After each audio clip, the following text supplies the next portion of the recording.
Hello friends. आज हम पढ़ेंगे प्रेसिडेंट ऑफ इंडिया, भारत के राष्ट्रपति के बारे में। संविधान के आर्टिकल 52 में कहा गया, there shall be a president of India, भारत का एक राष्ट्रपति होगा। आर्टिकल 54 और आर्टिकल 55 में राष्ट्रपति के इलेक्शन और 55 में राष्ट्रपति के इलेक्शन की रीति के बारे में बताया गया है, मैनर ऑफ इलेक्शन को बताया गया है। आर्टिकल 54 में ये कहा गया है कि लोकसभा और राज्यसभा के मेंबर्स राष्ट्रपति महोदय के इलेक्शन में पार्टिसिपेट करेंगे और हमारे राज्यों की विधानसभाएं, लेजिस्लेटिव असेंबलीज इसमें भाग लेंगी।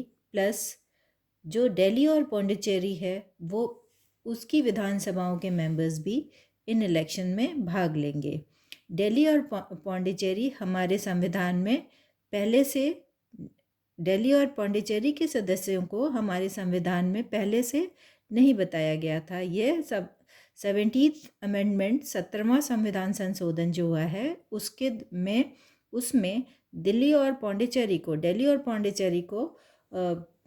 के विधानसभाओं को शामिल किया गया है राष्ट्रपति महोदय के इलेक्शन में भाग लेने के लिए। आर्टिकल 55 में ये कहा गया है कि जो वोट किया जाएगा राष्ट्रपति महोदय के इलेक्शन के लिए वो proportional representation of a single transferable vote and the voting at such election shall be secret ballot. जो वोट होगा वो एकल संक्रमणीय पद्धति द्वारा किया जाएगा और ये गुप्त मतदान पद्धति होगी।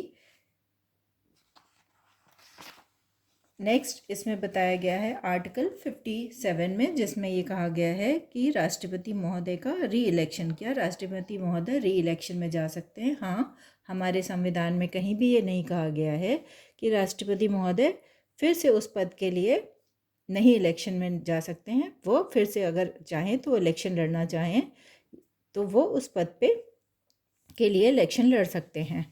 क्वालिफ़िकेशन क्या होंगी प्रेसिडेंट महोदय की, इलेक्शन के लिए क्वालिफ़िकेशन क्या होंगी, ये आर्टिकल 58 में बताया गया है, जिसमें कहा गया है कि सिटीजन ऑफ इंडिया वो भारत का नागरिक होना चाहिए, उनकी एज 35 साल या उससे अधिक होनी चाहिए, वह लोकसभा के सदस्य के लिए निर्वाचन के लिए योग्य होने चाहिए। जो क्वालिफ़िकेशन लोकसभा के मेंबर्स के लिए होती है इलेक्शन के लिए वह उनकी होनी चाहिए, और वह किसी भी ऑफिस ऑफ प्रॉफिट के वह किसी भी लाभ के पद पे नहीं होने चाहिए, मतलब कि वह किसी ऑफिस ऑफ प्रॉफिट को होल्ड नहीं करना चाहिए। ऑफिस ऑफ प्रॉफिट संविधान में नहीं डिफाइन था, ये कहीं भी संविधान में नहीं कहा गया था कि ऑफिस ऑफ प्रॉफिट। ये सुप्रीम कोर्ट के एक जजमेंट में ये शब्द आया, जिसके बाद गवर्नमेंट ने कुछ पद निर्धारित किए कि इन पदों को ऑफिस ऑफ प्रॉफिट में रखा जाएगा और यह पद ऑफिस ऑफ प्रॉफिट में नहीं आएंगे। तो जिन पदों को ऑफिस ऑफ प्रॉफिट में रखा गया उसकी पूरी लिस्ट तैयार की गई, जिसमें कि उस पे बैठे हुए सदस्यों को राष्ट्रपति के पद के निर्वाचन के योग्य नहीं समझा गया। राष्ट्रपति का पद, उपराष्ट्रपति का पद और स्टेट के गवर्नर्स का जो पद है वह लाभ के पद में नहीं माना गया। इसलिए राष्ट्रपति यदि अपने पद पर रहते हुए फिर से इलेक्शन लड़ना चाहेंगे तो वो उसके लिए वो इलेक्शन लड़ सकते हैं, क्योंकि राष्ट्रपति महोदय या उपराष्ट्रपति महोदय का और जो स्टेट के गवर्नर्स हैं उनके पद को लाभ के पद में नहीं माना गया है। टर्म ऑफ ऑफिस आर्टिकल 58 में बताया गया है, जिसमें कहा गया है, जिसमें ये बताया गया है कि राष्ट्रपति महोदय का टर्म कितना रहेगा, वह 5 साल रहेगा, 5 ईयर रहेगा। और प्रेसिडेंट अपने पद पर रहते हुए अगर वो चाहें तो वाइस प्रेसिडेंट को एड्रेस करके अपने पद को छोड़ सकते हैं या त्यागपत्र दे सकते हैं, वो रिज़ाइन कर सकते हैं। वाइस प्रेसिडेंट को एड्रेस करते हुए अपने पद से रिज़ाइन कर सकते हैं। राष्ट्रपति महोदय को आर्टिकल 61 में, जिसमें कि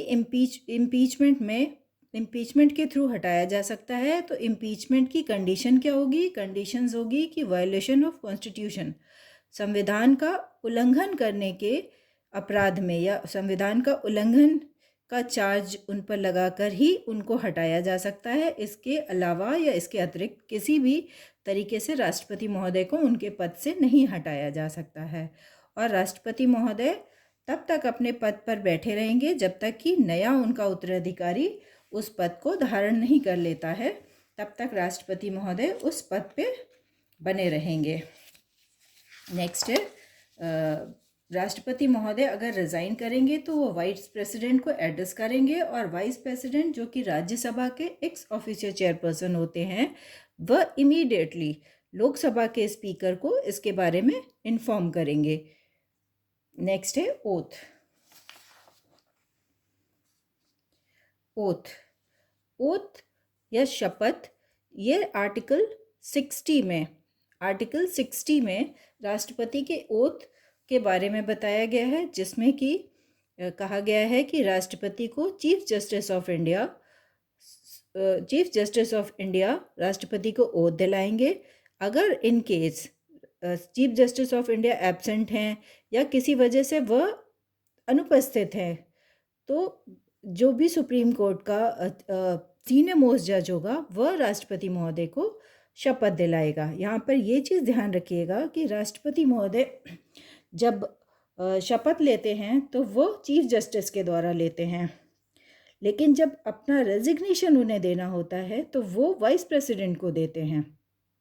ये चीज़ बहुत कंफ्यूज करती है कि किसने ओथ दिलाई, किसको रेजिग्नेशन दिया। तो इस चीज़ का ध्यान रखिएगा कि ओथ चीफ जस्टिस दिलाते हैं और रेजिग्नेशन वाइस प्रेसिडेंट को दिया जाता है।